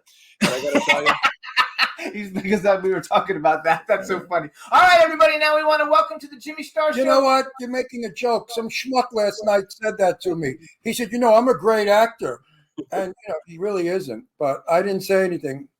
So hang on. Now we want to welcome to the Jimmy Star Show with Ron Russell, the incredibly super talented Michael Shapiro, solo artist and part of Reckless in Vegas. Hello and welcome to the show. Thank you. It's great to be here with you guys. Now, are you related to Eileen Shapiro? We're not related. That's just a total coincidence. I mean, maybe if we were to go through all the lines, we might find some funny business going on there. The Shapiro tribe. You probably are related because there was the Shapiro tribe and everybody's name tribe. And Shapiro was a very important name in Hebrew culture. Even though Eileen doesn't know she's Jewish, she is. Which, by the way, she told me to tell you hi, so say hi to Eileen. I will. And I was supposed to say hi to B. Claudia, too, right? Yes, say hi to B. Claudia, absolutely. She's in the chat room. And then say hi to everybody in the chat room. Hi, everybody in the chat room. There you go. Okay, so this is my co-host, Ron Russell, my cool outrageous man about town. Nice to meet you. And nice to meet you too. We're excited to have you on, both because I listen to a bunch of your music. Actually, you have a song that I guess you put out as a solo artist a long time ago called Hope, and I listened to it about 1,000 times in the last 2 days. You like that one? It's a very good song, so I like that a lot. So tell us a little bit. So you born and raised in Vegas, and you live in Vegas now? My family moved to Las Vegas in the 50s. I was born in 1970, and I moved here when I was about one years old. And I grew up here. I was here from 71 until 2000, and then I met my friend Cocaine. Not my friend, but I met Cocaine, and Cocaine suggested that I get out of Las Vegas because Las Vegas was my problem. So I moved to. You called your dog Cocaine? No, not his dog. He met Cocaine. Who is Cocaine? Ron, you want me to do I need? What do you want me to sing it to you? What do you need, buddy? What do you need me to? Well, I have no idea what you're talking about. Who the hell is he lived in Las Vegas until 2000, but he got involved with cocaine, which made him an idea he needs to get out of Vegas. No, you said met Cocaine. Well, that's what he meant. Well, I thought maybe Cocaine was some dancer, a stripper. Yeah, I met this woman Cocaine, and my whole life went to shit. I mean, what a great name for a Vegas stripper. Hi, my name is Cocaine. Every guy will want to sniff her. Ron, that's very good. Wow. You are good. Yeah, so I left town. I got out of town. My mom lived in Portland, so I moved to Portland. And did you guys know that there are strip clubs and cocaine in Portland too? I had no idea. I was shocked. So everywhere I go, there I am. And then in 2006, I moved to the San Francisco Bay Area, and I actually got clean there. And I was there for 9 years. And then I started the Reckless in Vegas show, and we started getting a lot of work in Las Vegas. So I decided to move back to Las Vegas. So I was gone for 15 years, but other than that, my entire life was spent in Las Vegas. But you're long answer. Musician, right? You're a full-time musician. I am. Yeah. Well, it's I've gotten involved in some other things as well. Yeah, produced a movie at one point, which was a disaster. Did a little bit of acting because I'm a terrific actor. I'm sure you are, Joe. Oh, that's right. Okay, Billy. So the thing is along the way, I did make a few investments here and there. That Joe was a private joke. I know your name. That's why I called you Billy, Ron. No, that's why he called because some asshole named Joe last night said that he was a great actor who turned out to be a total schizophrenic paranoia maniac. But anyway, that's what Hollywood's got.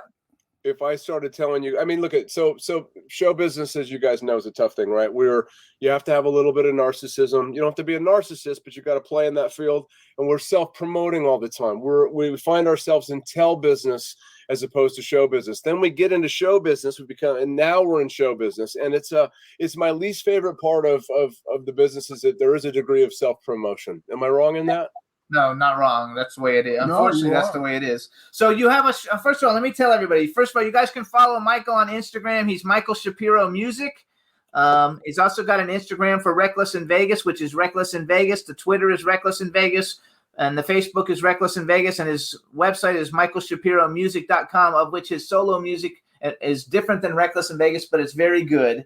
And I'm going to tell people, and then you're going to expand on this a little bit. So you guys, his show is called Reckless in Vegas. It's a blended imagery, banter, and classic music from the 60s glory days of Vegas with a contemporary rock band aesthetic. Think like, they do music from like Frank Sinatra, Dean Martin, Elvis, Sonny and Cher, Frankie Valli, Neil Diamond, Johnny Cash, Bobby Darin, and more. Think the Rat Pack meets Green Day, which is what a fucking great comparison. That I read that and I was like, oh my God, that's freaking awesome. So how did you come up with this concept, Reckless in Vegas? Well, when I moved to the Bay Area, I happened to buy a home right next door to Dan Shea, who is a Grammy Award nominated producer. And he worked with Mariah Carey. He produced Jennifer Lopez, Jessica Simpson. He's kind of a big deal, super talented.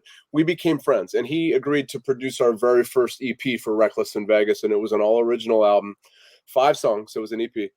He got the idea to do a Neil Diamond the song "Solitary Man" by Neil Diamond. He got the idea to do that as a remake. He always wanted to do it. We were the right band for it, so we added that on the album back in 2008.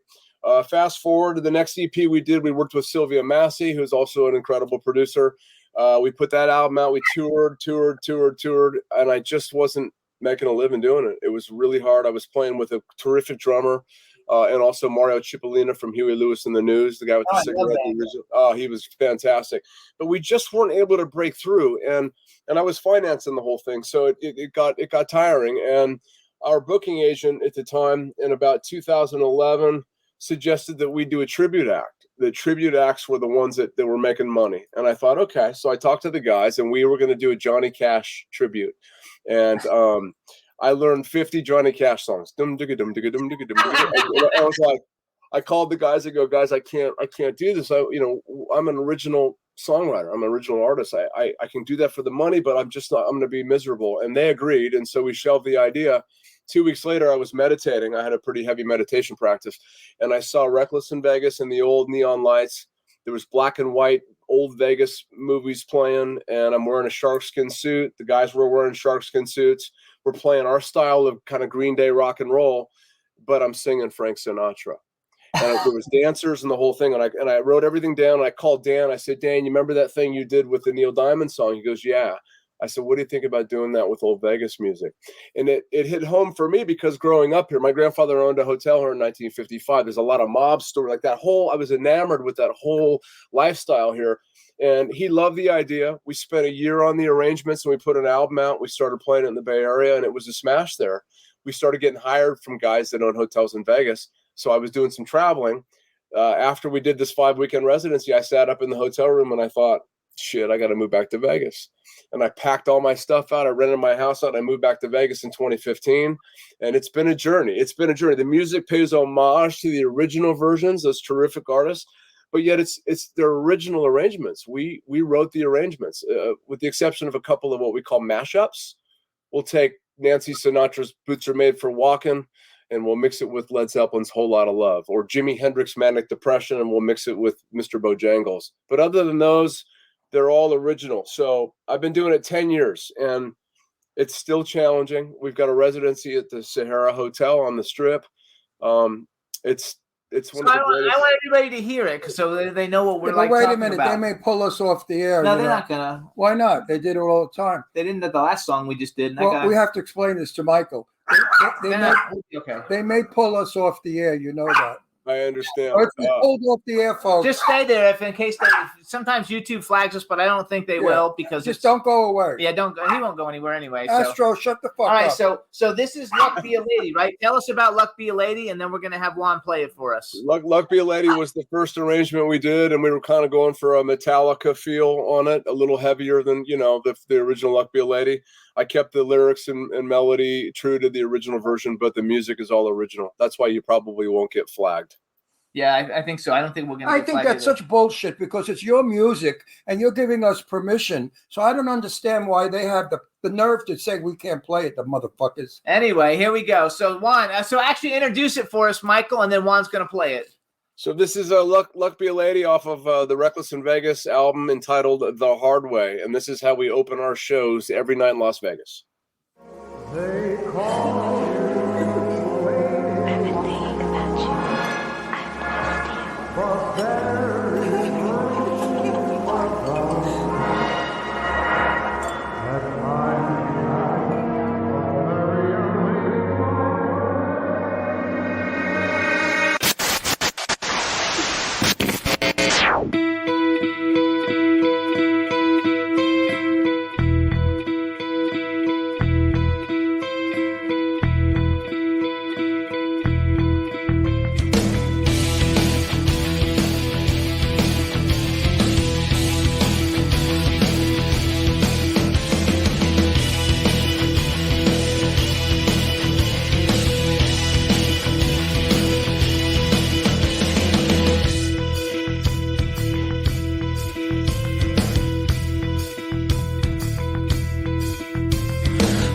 be a lady tonight. Luck be a lady tonight. Luck if you've ever been a lady to begin with. Luck be a lady tonight. Luck let a gentleman see how nice a girl you can be. I know the way you've treated other guys you've been with. Luck be a lady with me. A lady doesn't leave her escort. It isn't fair. It isn't nice. A lady doesn't wander all over the room and blow on some other guy's dice.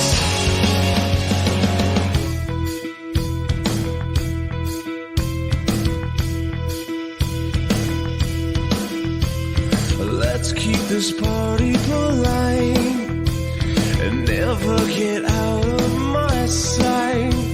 Stick with me, baby. I'm the guy you came in with. Luck be a lady tonight.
Yay!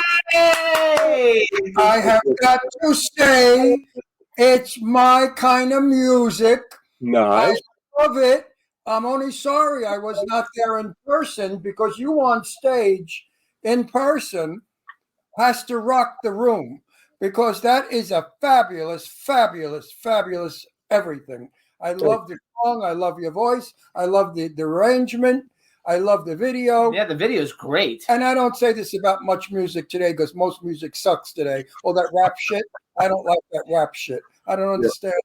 Your music is English. I understand it. It's real. Beautifully done. What a wonderful rendition of "Luck Be a Lady." Thank you.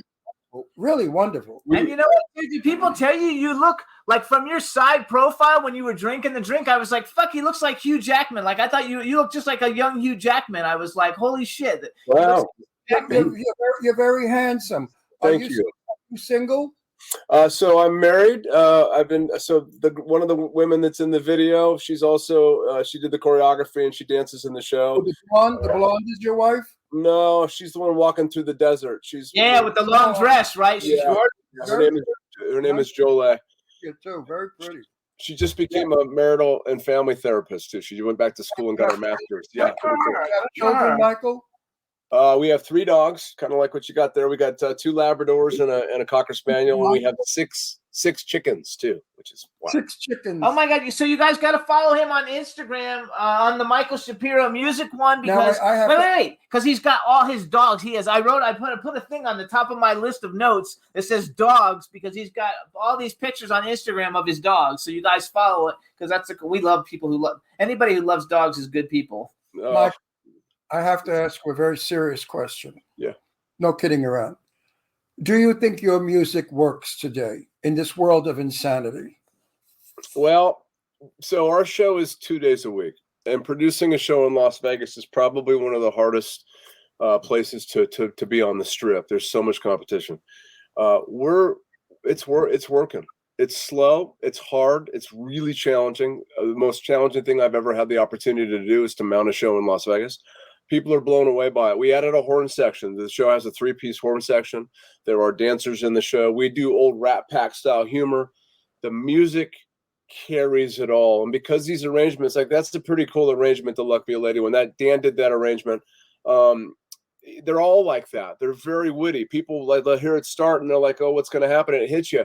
We invigorated them. Do you think you're going to be considered retro? It's pretty modern to not be to be retro. Well, I'm just trying to figure it out because the garbage that they produce today that makes so much money that anybody can do because nobody sings, they speak. You're singing. Now I'm going to pay you the best compliment. Jimmy and I will be in Nevada the whole month of January filming a movie. Really? We're going to sneak away and we're going to come down to see your show in Las Vegas. I would love that. Will you be performing? So our contract ends. We started in June. It ends December 30th, but we're in negotiations to do another 6 months. At this point, really, it's about the finances, right? I hate to make it about money, but at this point, we put everything into the show and creating it, and also carrying the show with advertising, marketing, all that stuff. And it's like I have to make a decision based on. At this point now, it's about either bringing somebody in that will help maybe do the second 6 months, or the hotel changes the deal with us. So we'll see. I'm fully intending on doing another contract at this point, but it's got to be advantageous. We're 4 hours. We are 4 hours outside of Las Vegas, so I'll be willing to drive in to see your show because you're that good. Where are you? Thank you. Where are you shooting? I have no idea. Well, it's not in Las Vegas. It's 50 miles out of Las Vegas. 40 miles out of 50 Vegas. miles out of Las Vegas. 50? But we're going to be coming to Las Vegas a lot because we're in the middle of the desert. Yeah, we're in the middle of the desert. We're going to be stuck in Nevada for 4 weeks filming. Going to go nuts. The desert's beautiful. You guys will be out in the desert. It'll be beautiful. January going to be cold, very cold. So remember that. I know it. Yeah, and then don't bring a shovel because if you start digging, you'll probably find a few things out there. Yeah. Did you hear that? What? He said, "Don't bring a shovel because if you start digging, you'll probably find some things out there." Oh, I'm Italian from Brooklyn. What? That's new to me. Hey, well, I'm just saying. You buy an old house in Brooklyn. You go to plant geraniums and you find a skull. And then they say, "Okay, now we know where Jimmy Hoffa is." There you go. You found him. That's right. So now, wait a minute. You're Shapiro. Yeah. I don't want to talk too much, but there was years ago a Shapiro in Las Vegas. Was that your dad? My grandfather was Barney Shapiro. He started United Coin, which now is United Gaming. He invented one of the first blackjack machines in the world. He lived next door to Frank Rosenthal on the Las Vegas Country Club. Right. He was known around town. He was definitely one of those guys. My father, Lenny Shapiro, owned bars here in town. My dad introduced me to rock and roll music. He took me to see Santana when I was there. Your father would be my age, 82. I'm 82. No, you're not. Stop it. No, I am 82. Yeah, I really am. Really? That's your real hair? I mean, look, That's his real hair. That's my real hair. Wow, you're beautiful. You're a lucky bastard. Wow, amazing. Would your father be about my age? No, my dad's younger. My dad's 72. He had me when he was 20, 19, Okay, 20. so 72, 82. That's in the same range. Okay. When I used to go to Las Vegas in the day when it was Las Vegas, where women wore mink coats and we wore tuxedos. Kind of like in your videos. You know, and Right. I used to stay at Caesar's Palace all the time, and I was comped because of the people I knew. I used to fly out from Brooklyn with breadsticks because there was a guy in Las Vegas who loved Italian breadsticks. So I'd have this package of breadsticks, very heavy package of breadsticks. You're not talking about Freddie Glusman, are you? Who are you talking No, about? but I flew the breadsticks out for him as a favor. Do you remember his name? Oh, I do remember his name, but I'll never say it. Okay. And anyway, when I got to Caesar's Palace, I was comped for everything. They gave me a suite, anything I wanted, even gambling money for bringing out his breadsticks. 70s, 80s? What era are you talking about? This was in the 70s, probably. Yeah, the town was something else. It's hang on. Let's go. Oh, it was one. Let's go back. I knew all the boys I knew. I was raised in Brooklyn. I grew up with all of them. You know, Tony Sinatra, Frank Rosenthal. I grew up with all the names. You named them. Ash Resnick. Oh yeah. All the New York boys. I knew them all. Yeah. Every one of them. And so Vegas was a wonderful town. And it was so chic. The shows were great. We'd go, and one night we'd see Tony Bennett, Frank Sinatra, Judy Garland, Lainey Kazan. Lainey Kazan too. We would see Dinah Shore, Judy. The stars out there were unbelievable, and the shows were wonderful, and the dancers and the reviews were beautiful. Then Vegas became Disney World. That's right, and Hang on. Baby carriages, people look like shit. They dress like crap in the casino. Hang on, we have 10 minutes, and I want to go over a couple of things. So okay, number one. First of all, before we talk, one more thing on Reckless in Vegas. So, what's like the most popular? Do you have like a song that's the most popular, or your favorite one to perform? I do. So we do. Well, first of all, the room we're in is the original Sahara Theater, which is they just celebrated 70 years. There's a lot of history. You mentioned Ron mentioned Tony Bennett. Tony Bennett recorded a live album in that room. Louis Prima performed in there, comedian-wise, Red Fox. I mean, there's a lot of history in there. When we do the show, I sort of feel like the walls have ears, and there's just a vibe in there. And for me, one of my favorite renditions is we do Frankie Valli's "Can't Take My Eyes Off of You." Oh, I love that. And I dance with Jolé on that number, and I'm not a dancer, so it's really hard for me to sing and dance. And but that's been a highlight for me. We also do an acoustic version, which is on our album that I recorded with Rumor Willis of "Can't Help Falling in Love." And every month we have a special guest. We have a special female guest for the entire month. And every month, one of the songs that they do with me is the duet "Can't Help Falling in Love." And it's got it all. The show, it really does. I mean, the whole lot of love with Nancy Sinatra's "Boots Are Made for Walking." It's pretty. I don't sing it because we have a female guest for that number, but it's got a good beat. That dum bum bum. The shoes were made. The boots for walking is a great beat. Yeah. So you could really work with that. Do you know Michael Damian? Michael? No, I don't. He lives in Vegas. I figure he's a big soap star. Oh, I don't know. Star and a movie director, and he's the one who had that song "Rock On" in the '80s. Hey kids, rock on! That went to number one. Yeah, that's Michael Damian, huh? Yeah, that's Michael Damian. He lives in Vegas. Let's call him right now. Let's get him on the phone. So another thing, because I know you do Reckless in Vegas, but you also do Michael Shapiro music. So tell us a little bit about that, because I believe you have new music coming out sometime in the beginning of the year. We do, and it's with a band called Many Miles Away. And during COVID, Miles Shawn, he's the son of guitar player Neil Shawn from Journey. We've been friends for a long time, since the Bay Area, and we started doing some writing and some recording in our studio here. And before we knew it, we had an full album of music. And so we did 2 shows in Salt Lake City, one in Las Vegas, just to kind of test it out. And it was a pretty amazing response from cold audiences that we learned something from, and that's that the music is really good. We like all different styles of music, except for, like Ron says, rap is not really. Yeah, but good music. There's rock influence in it. There's country and a little bit of country influence. But Miles he's one of the greatest guitar players I've ever played with. I mean, I don't even do leads, and I'm a lead guitar player too, but in that band, I don't even play lead. I just do rhythm and sing because this kid is so good and a terrific writer as well. So we've got a 10-song album, which we're looking to release in the first quarter of next year. We've been sitting on it for a little while. We're getting anxious. Okay, How cool is that? Hang on. Michael, if you were to tell us what album to buy, what would be the title of the album? What's your favorite album? That's released right now, you mean? Yeah. Any of the albums. Which is the one that you would suggest we listen to? That you think is the best work? Well, I would say The Hard Way, the remake album. They're all Hard Way. Yeah, you know, come on. The Hard Way. Come on. 7 The Hard Way, baby. Right. 7-Eleven. Let's go Hard Way. Yeah. I know. I love that. So I think one thing I want to say, how cool is that? Because, you know, Journey's probably one of the greatest bands of all time. You know, so to be working with like someone. Yeah, but I would tell everybody out there, this music is so good. Get the album Hard Way, because it's sure really we can stream it all, right? It's all streamable on like Spotify and places. And for you young people who think it's like grandfather or daddy's music, full of shit. You know, in Europe, music is eternal. Europeans don't put dates on music. You can sing Volare, which was sung 50 years ago today, and it's still enjoyed. And what Michael is doing is he's keeping alive the good music, the music that makes sense, the music that was scored and written well, and lyrics are beautiful. And he did a gorgeous job with the video. I am so proud of you. I'm so happy you're on our show, because I'm so tired of the shit they're selling today to these morons that are all souped up. They're so loaded, they don't know what the fuck they're listening to. They just sit there stoned. And then if you say, did you like that song? They go, what song, man? Yeah. Are you guys Harry Styles fans? I am. What he said? He doesn't know who Harry Styles is. No. Ron, you should check out Harry Styles. I'm still in love with my buddy Johnny Mathis, you know?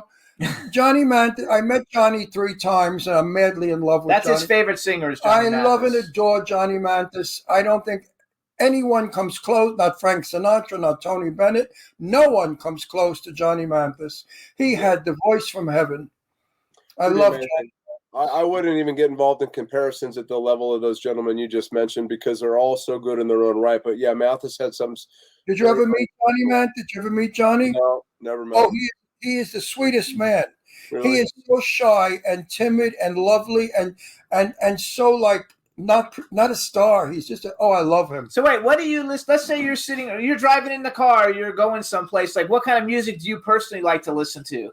I listen to talk radio, man. I have trouble listening to a lot of music because it's just constant. I'm either creating music. If I want to get influenced, though, I just say, when I'm on my run, I'll say, hey, Siri, play music, and she'll just pick stuff. And I don't even know what I'm listening to. That's the problem with streaming, too. You never create that connection with the listener because there's no relationship created, because it just moves on to the next one. We're in a world of singles. Nobody buys an album anymore. It's a weird business and a weird time. But I love great rock and roll, old rock and roll. That's the whole thing. The premise for us is vintage Vegas meets rock and roll, right? I saw Santana the other night with my dad. My dad and I went to the House of Blues and saw Santana play. That was my very first concert in 1976 at the Las Vegas Convention Center. And I got to see him again the other night, and pretty amazing. Look at my dad. You know, he's got long hair. He's rocking out. He's singing all the lyrics to the oh yeah, man! It's one of those things. He's a rocker. So when you were a kid, who did you like listen to a lot? I was a big so Santana influenced me the biggest, but my dad turned me on to Jimi Hendrix. I listened to a lot of Hendrix. I was into Van Halen. I was into rock stuff. A little later was like Scorpions, a little heavier stuff. But my dad would come home every week with a stack of cassette tapes. He had a collection of vinyl and 8-tracks, right? But when the format changed to cassettes, every week he'd come home and he'd say, "Hey kid, listen to this," and he would hand me. It would be Howard Jones or Soft Cell or U2 or whatever the current music was. So I was constantly influenced with that. But I love Chicago. I like all styles of music as long as it's good music. I like the positive messages. I want an emotional response. I want my head to go like this. I want to feel good. If it sounds angry, I'm out. I don't want to feel that. I want to feel unity and connection. And I want to be thought-provoking, and I want to be, You know what I got out of your music, and I'll say it in one word: volume. Your music is voluminous. Volume. There's something about it that engulfs you. It's voluminous. No, volume. No, that's the word. You use your fucking word. I'll use mine. I mean, he has to direct me all the time, this son of a bitch. But we're married, so I'm allowed to talk to him. Perfect. Volume means a lot of performers I listen to, they're tin cans. They're there, I'm here. You perform it, and it's all around me. And that's what I loved about it. I also wrote down I want your album. I wrote that. Wait, send me one for free. I don't want it for free. Everything's for free. I can't give it. I can't sell shit. I'll send you one. You got it. Give me that. I want that song. No, I wrote though that you play trumpet, piano, guitar, you sing, and that you used to have a band called Trip, and that you've opened up for Duncan Sheik, the Romantics, Edwin McCain, Cheap Trick, and you tour with Great White. I'm just like bragging for you now. And so Michael, you won the award because anybody that plays in my car when we drive, I play music. I don't put the shit in my music. I just jump out the window. So your song is going to be in my radio. Do you have a CD player in your car? Radio anymore? Huh? No, huh? Do you have a CD player in your car? Yeah. I have an 04 Audi TT Roadster Custom collector. So I have. And he loves this shit. And I put the top down. And I go on the freeway and I listen to your music and I'm flying. You see, I don't need drugs. Music is a drug. And your music is definitely a drug. And nobody else is doing it. What you're doing is something that's what they're saying in the chat room. Nobody else is doing what you're doing. This is for you, Michael. This is for you. I love it. All right, you guys, we only got a minute left. So tell everybody, when is the show up until the last year? What days a week do you play? How do they get there? How do they go? Where do they go? So we're Thursday and Friday nights at 8:30 p.m. in the Sahara Theater at the Sahara Las Vegas on the Las Vegas Strip. You can go to Ticketmaster. You can go to our website, recklessinvegas.com, or go to the Sahara website. The Sahara is a beautiful boutique property that has been renovated. I highly recommend going there and having dinner and then coming to the show. I guess that's about it. We have a money-back guarantee. So if you buy tickets on Ticketmaster and you don't like the show, you come find me after and I'll give you your money back. Yeah, everybody's going to love it. I'll give them shit back. What are you, crazy? All right, that was Michael Shapiro, you guys. You give them nothing back. You're worth every penny. Also, check out MichaelShapiroMusic.com. Follow Michael Shapiro Music and Reckless in Vegas on Instagram. Check out the music, and we'll be seeing you soon. And we want to thank you for coming on the show. Michael, thank you, Michael, for what you're doing.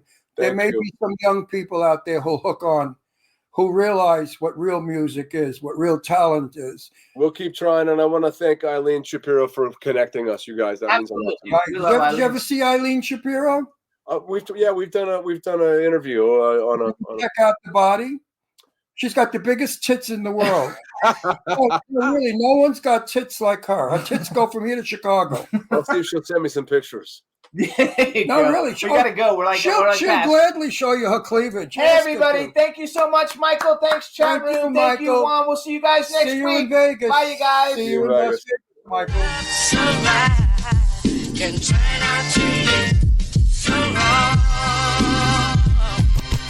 Yeah, we in the mix. Yeah, we in the mix. It's another episode. Here we go. The Jimmy Star Show with Ron Russell. Interviewing the hottest, newest, and truest of today's celebrities. Make sure to subscribe so you can get notified weekly. Jimmy Star, he's the king of cool. Ron Russell, he's a gorgeous dude. Chat room is live and you would be a fool not to vibe with us at the Jimmy Star Show with Ron Russell. Come watch it live on W4CY Radio. Miss some past episodes? Download on iTunes. The Jimmy Star Show with Ron Russell. It's the Jimmy Star Show with Ron Russell. Peloton, let's go. This holiday, with the right music and the right motivation from world-class instructors, we're going to pick it up a notch. It's the holiday season. You might just surprise yourself with what you're capable of. Work out to thousands of live and on-demand classes, from running to cycling to yoga. Try Peloton risk-free with a 30-day home trial. New members only, not available in remote locations. See additional terms at onepeloton.com/home-trial. Peloton, motivation that moves you.